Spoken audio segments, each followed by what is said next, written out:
मेरा नाम है इस्मामुल अख्तर और मेरा चैनल देख रहे हैं कोलाची विलेज व्लॉग। तो आज मैं गाड़ी पर जा रहा हूँ दूध लेने।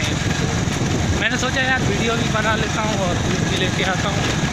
अगर चैनल पर नए आए हैं तो चैनल को सब्सक्राइब करके वो लाल वाला जो घंटी का आइकन होता है ना उसको प्रेस करेंगे।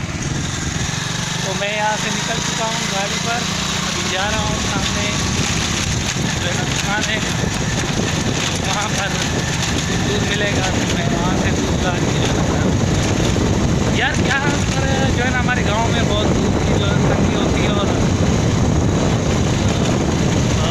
दुकान पर जाना पड़ता है दूध के लिए। तो क्या करें यार, करना पड़ेगा। तो ये मैं जा रहा हूँ लेकर और ये पीछे गांव देख सकते हैं।